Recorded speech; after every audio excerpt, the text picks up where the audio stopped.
Comment ça va YouTube?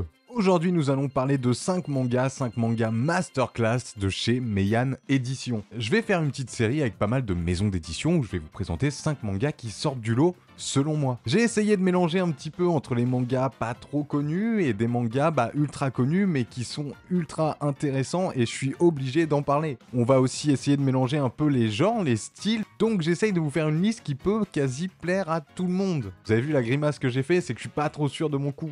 J'espère que tu te retrouveras au moins sur un manga sur 5. Mais trêve de bavardage, c'est parti pour 5 mangas masterclass de chez Meian Édition. Le premier manga n'est autre que Gannibal, et oui forcément puisque j'en parle souvent aussi sur la chaîne. Je suis pas le seul, on est quand même beaucoup à kiffer ce manga et c'est qu'il y a une raison. Clairement c'est un mastodonte, c'est une réelle pépite. C'est un manga terminé en 13 tomes assez récemment. Celui-ci va nous parler de Daigo Agawa, qui est un flic qui vient d'une très grande ville. Après une affaire un peu compliquée, il va devoir se poser, se ressourcer. Il va donc déménager dans un petit village un peu perdu avec sa femme et sa fille. Et il va vite se rendre compte qu'il y a un gros problème, et je vous le donne en mille, ça s'appelle Gannibal.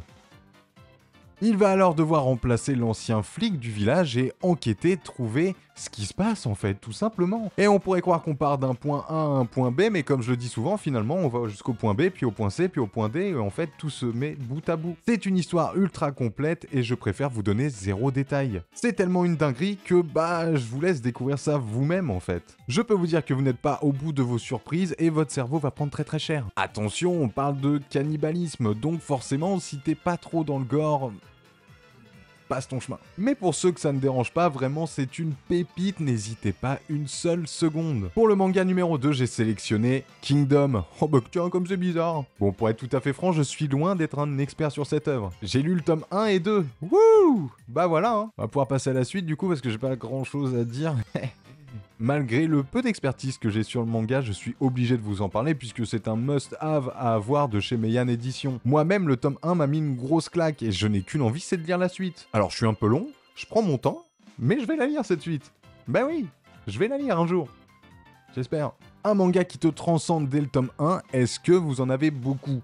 Franchement, il n'y en a pas des masses. On va passer au troisième manga qui, celui-ci, normalement, est quand même moins connu. From the Children Country. C'est un manga terminé en 2 tomes. Et c'est un manga qui va réussir à créer une ambiance bien à lui. Tu prends The Walking Dead. Tu enlèves les zombies. Ces zombies, tu les remplaces par des monstres. Tu laisses tomber Rick et tu le remplaces par un enfant. Ce que je viens de vous dire est flou et n'a aucun sens, non? Tous les adultes deviennent des monstres et les enfants vont devoir survivre. Il y a vraiment des moments de folie dans ce manga et une intensité folle. Même si malheureusement je pense qu'il aurait dû avoir peut-être un tome en plus. Le manga est vraiment très bien, mais selon moi la fin n'est pas bonne. Alors quand je dis selon moi, c'est mon avis, du coup peut-être que vous allez kiffer cette fin. C'est toujours compliqué de vous présenter un manga bien avec une fin un peu mitigée, mais c'est comme ça. Ça n'enlève en rien que le manga est très bon. C'est juste dommage, j'aurais peut-être préféré vous montrer un manga qui fait un carton plein. J'en parle régulièrement dans mes achats manga et mes bilans lecture, puisque le 4e manga dont on va parler n'est autre que J.K. Haru Sex Worker in Another World. Je l'ai dit assez rapidement parce que le titre est un peu long.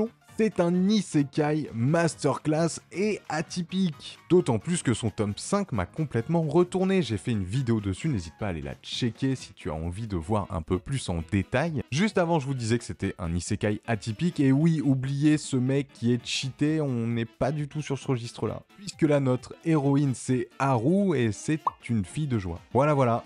Et ça calme, hein. Alors attention, c'est une œuvre qui va bien plus loin que les scènes olé olé. C'est un vrai travail de réflexion entre les droits de l'homme et les droits de la femme. Vous allez vivre des moments de bonheur, de doute, de tristesse et de malaise. Un manga qui te fait vivre autant de sentiments, il y en a pas des masses. Et je continue à dire que moi-même, un manga qui me retourne un petit peu, il y en a pas tellement. Rien que pour ça, il vaut le détour. Comme les mangas que je viens de vous parler précédemment, je préfère vous donner très peu d'informations pour que vous puissiez les découvrir par vous-même. En tout cas, ça reste un isekai qui garde les codes, mais qui se permet de jouer avec. On arrive au dernier manga, mais avant d'en parler, n'hésite pas à t'abonner. Si tu ne veux rien louper sur la suite des vidéos, c'est vraiment le truc à faire. On arrive bientôt aux 2000 abonnés, c'est vraiment une dinguerie. Vous me mettez une de ces claques, vous me retournez encore plus que le manga J.K. Haru Sex Worker in Another World.